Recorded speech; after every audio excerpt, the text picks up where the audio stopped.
Ace king? Yeah.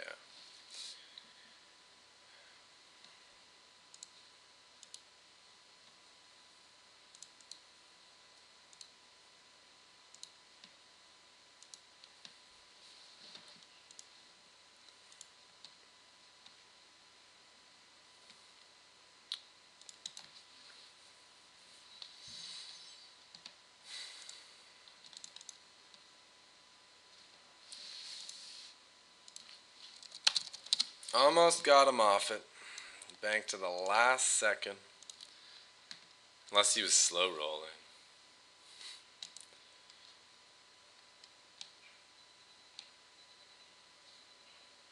Yeah. I'm going to turn my top pair into a bluff. It was pretty unlikely the hand was going to be good if I called. But there, it's a spot where we can look at both the stats and the game flow.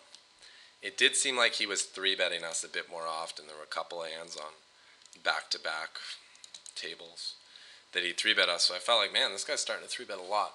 But his stats are telling me over 800 hand sample that he's 21-17 with a 3-bet of 6, which is kind of consistent with that ace-king.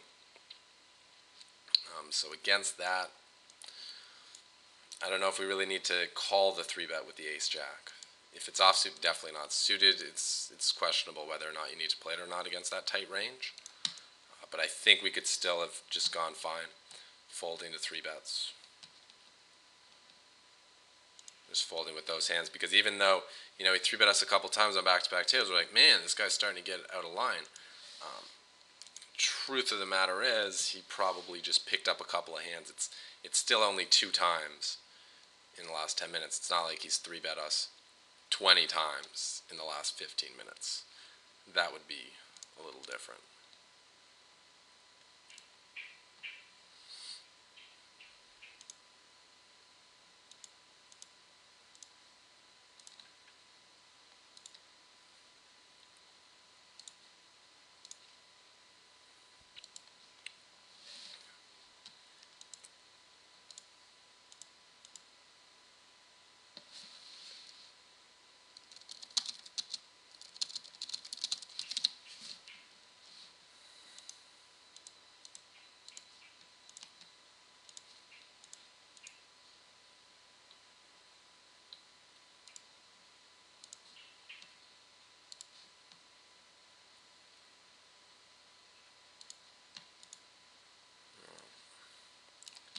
Got something going on over here.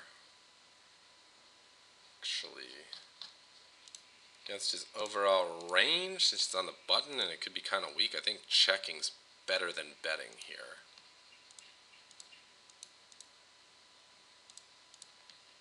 Check back.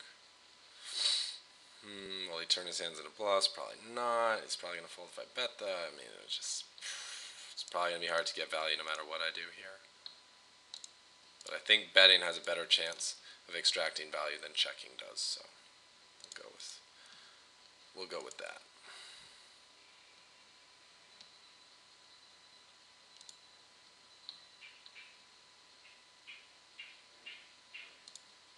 What are you repping, bro?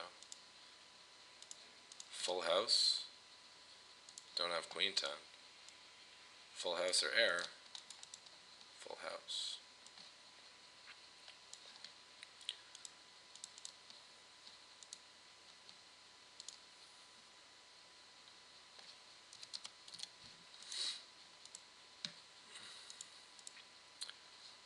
So on the bright side, you didn't get all my chips. What? No, you're mint. God. When it rains, it pours, right? Are there any worse flushes he could have than mine? 6-5. That's about it. 4-5. Maybe he's bad enough to raise a straight. Probably not. But I guess he is. Bad enough to try that with 2-par.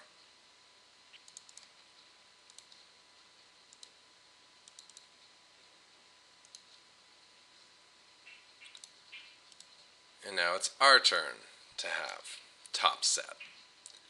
King. Oh, now we have a full house, just like the other guy. It's the same situation. Well, if he has an overpair, he probably keeps betting. So when he checks, he's more likely to have sort of unpaired overcard hand that is going to be folding to a bet. So let's give him a chance to connect on the river. / feign some weakness.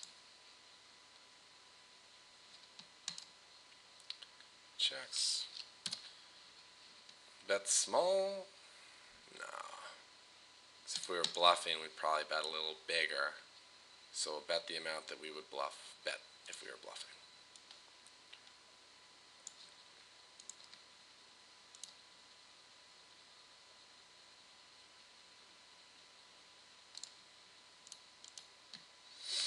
Paf's been 3-betting us a bunch, so we're going to take a round off and fold our button on tables 1 and 3.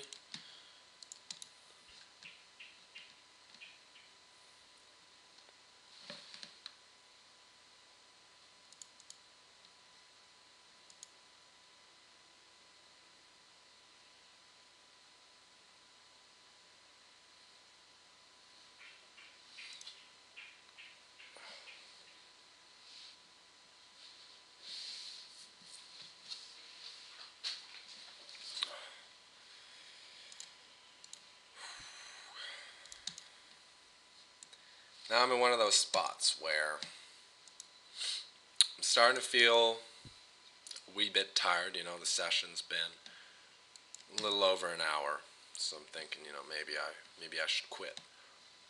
But at the same time, there are some very good games I'm on right now. I've got position on 3 different players with a VPIP of 60, greater than 60. I also have a guy on one of my games with 100 VPIP. And I have another guy who's 70 VPIP. Pretty loose. So what I'm going to do instead is take a 5-minute break, which I'll just edit it out of the video, but know that I took a 5-minute break, rehydrated, had some water, got a snack, got some more fuel in the tank, per se, so that I can keep playing. If you're at a point where you're just really tired and food's not going to help you, you should definitely quit. Even if you've got good games, if you're starting to feel tired, it's not worth it to strain yourself, put your mind and body under a lot of pressure by continuing to play when what you need is rest. But if it's just a small bout of hunger or thirst, go take care of those things and then come back. By all means, keep playing. But the worst thing you can do is ignore your hunger, ignore your thirst, and just play through. And then eventually end up playing like a really long time and feeling really tired. I Has You Beat knows what's up. Sheriff just made it 6. Wow, and he actually folded. But yeah, you got to go for that big value. Oh my God, is it going to come spade? Shit. Oh shit, would have made us straight. Damn, man. Damn.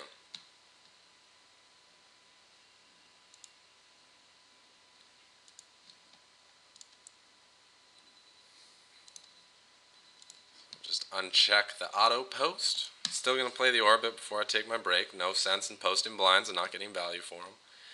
If you're really tilted, though, that's the one time where you might just want to, just walk away.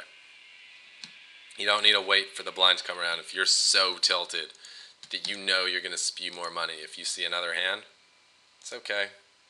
Skip the blinds. Skip the blinds, skip your free hands. You'll be saving money in the long run doing it that way.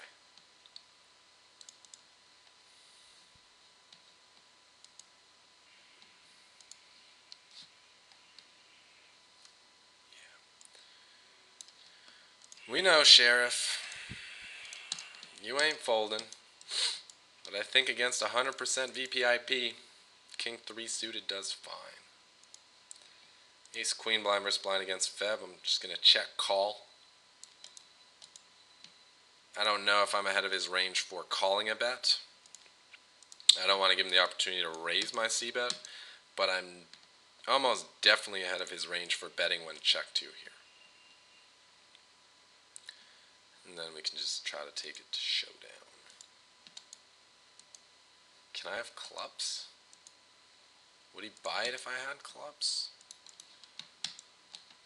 Well, he did catch me trying to bluff before, so that would probably not be a good time to continue to try bluffing. I'll just take my hand to showdown and take down that pot. Queen high. He's not calling a bet with that hand.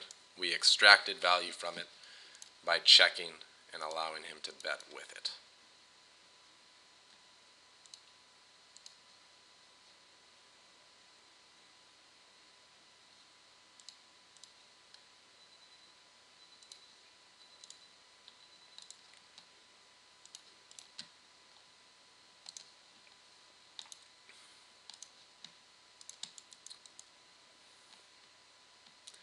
Do you guys think my bluff attempt with the ace-jack was good?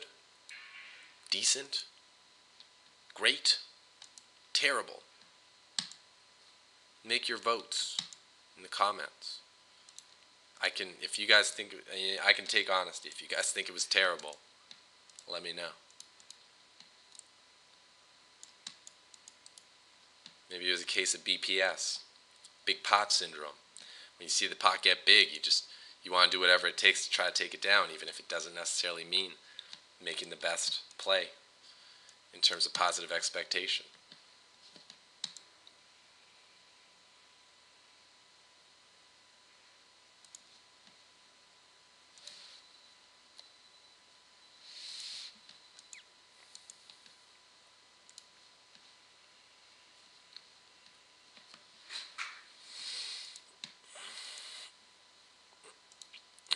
Against a lot of players, I might bet the turn here to try to take them off like 3s, 4s, 5s, 6s. But we know that Roscoe is not a folder, and he'll just call with those hands anyway. So we're just going to check back, take the hand to showdown.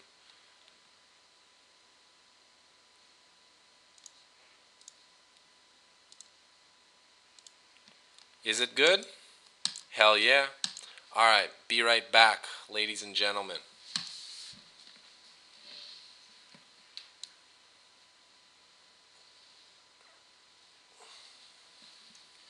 Sitting out.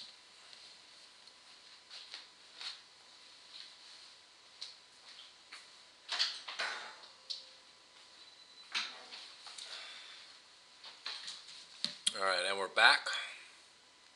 I see that Roscoe's still playing, Sheriff's still playing, Patani's still playing. So we got some good seats, and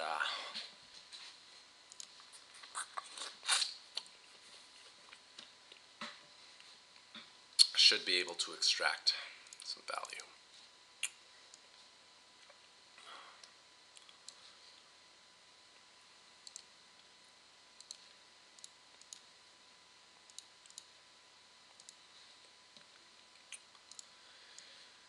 And if you, sorry for the eating sounds, I'm having a pear. Oh, we lost our fish on table 1. Okay. We'll bring in the table where we do have a fish to get.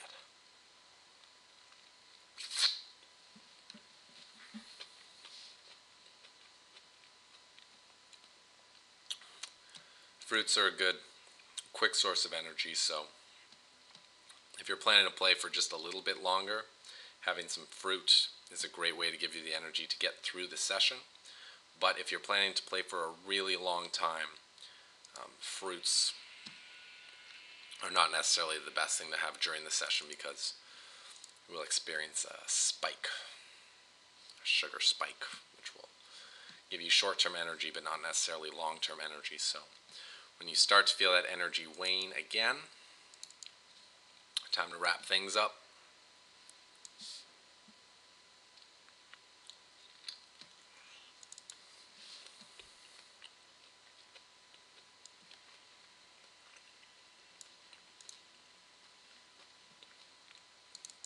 Oh wow, 57% players per flop percentage on this table.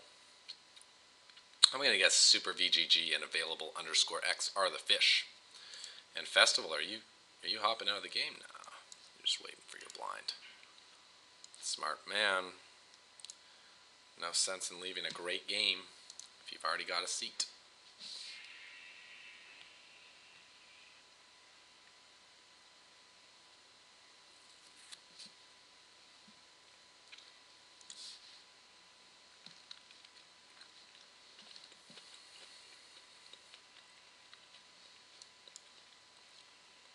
It appears that Sheriff lost some of his massive stacks, so we're sitting out so we can't see how he did it. Tens versus kings, unlucky, and two.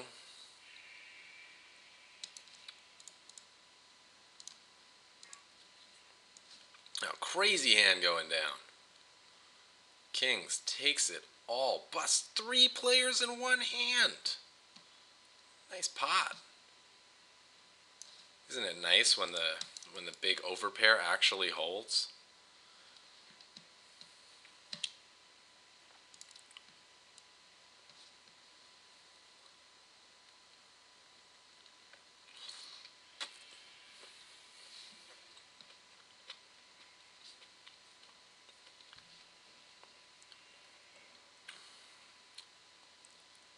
All right. We're deep stacked with the opener, and we have a hand that can flop a nut draw. So given that we're deep stacked, I think it's okay to peel here. We also have a weak player involved, Bwin.Party, who flatted, so I think taking a flop here is perfectly fine. Interesting that I Hate Jeeps did not c-bet on this board. He may be checking back to try to get to showdown though, with a stronger ace high than ours, which may call a bet, so just going to check it down.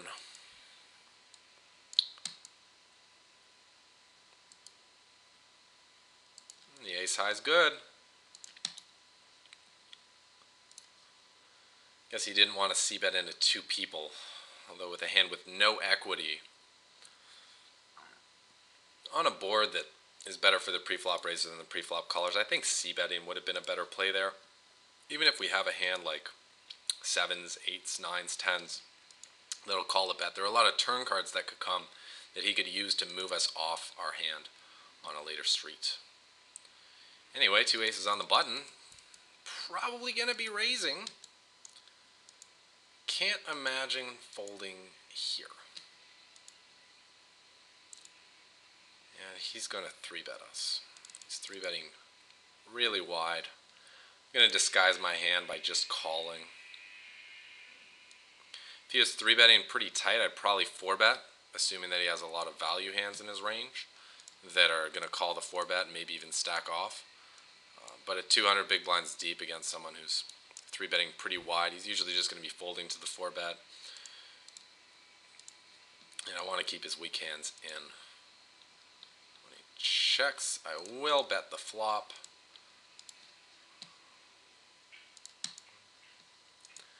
Ah well.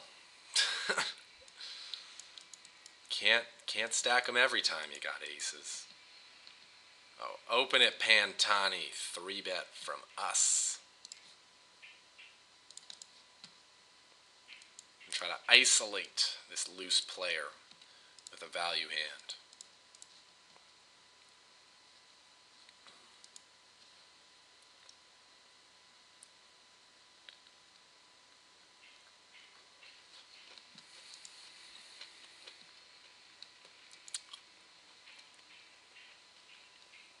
Good flop.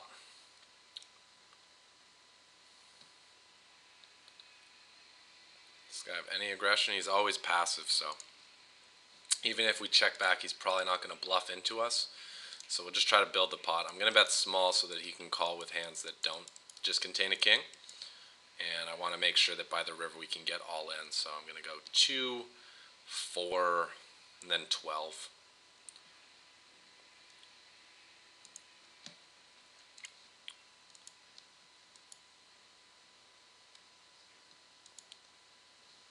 $0.50. Alright, go. Alright, Bwin.Party. Hope it's Queen King.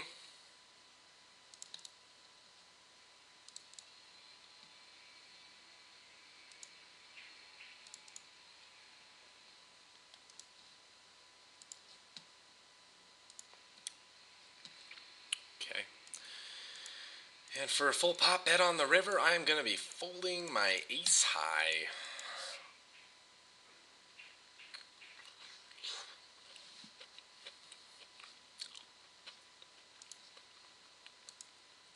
Oh, Sheriff, you gave another stack away? What did you do, bro?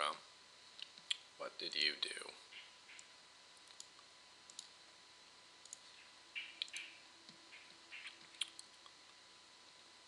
Wow. Put in a lot of money and then check folded.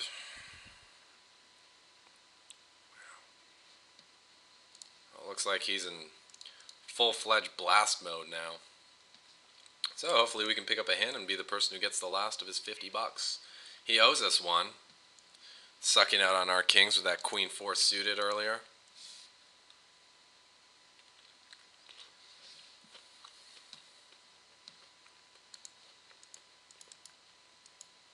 Yeah. Alright. Oh, Squidward. Damn. Happy to take this hand against Sheriff, but last time Squidward called one of these really big raises, he had ace king. And I just have to respect his flat there.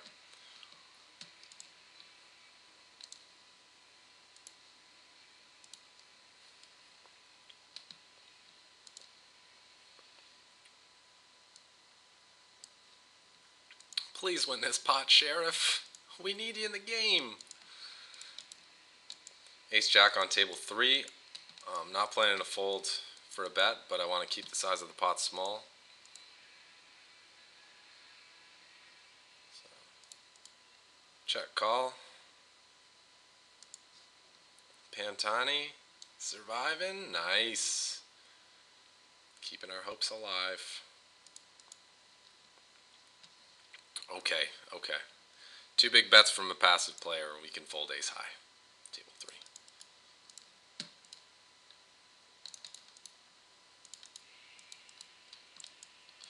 And we'll bet against a Akulk. One check 2. On that turn, I'd imagine he's not folding an ace. He's probably not folding a 9 because it's with the ace pair and it's less likely that we have an ace. So if he was calling with the 9 before, he's probably still calling. And if he had a flush draw, he now has a flush, so we'll just check back. And if he has a 7, we're chopping. If he has just like some random float, well, we do have the best hand there. What you got, bro? Random float.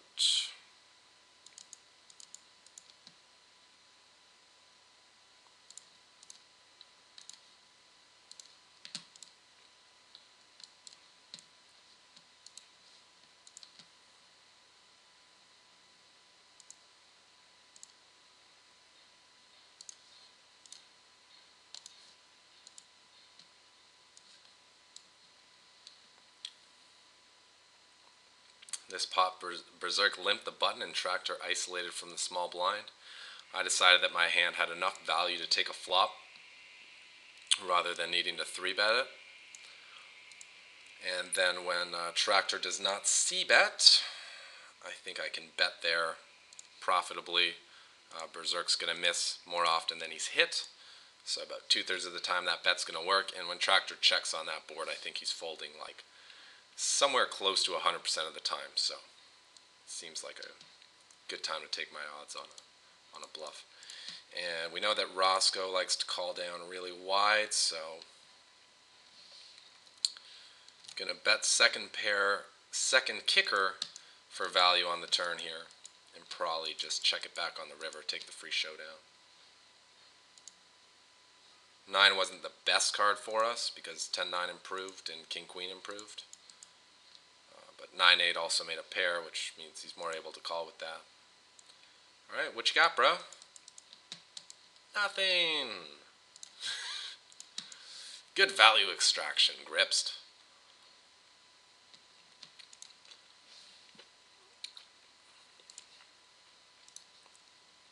And we'll run the same script.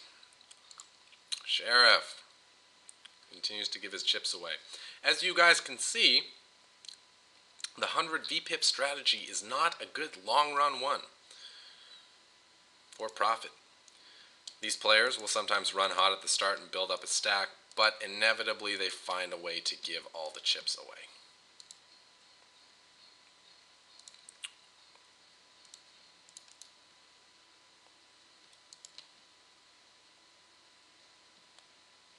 Double gut shot.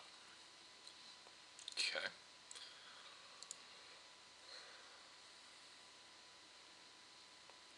Call. Nut. And he seems to like his hand since he's pretty passive and he's still betting, so we're just going to raise the turn and get all in. And with the kings, I'm hoping that I'm up against ace-queen and not queens or jacks, so I'm going for value here. Jack on the river also obviously is nice because it makes it less likely that he has jacks.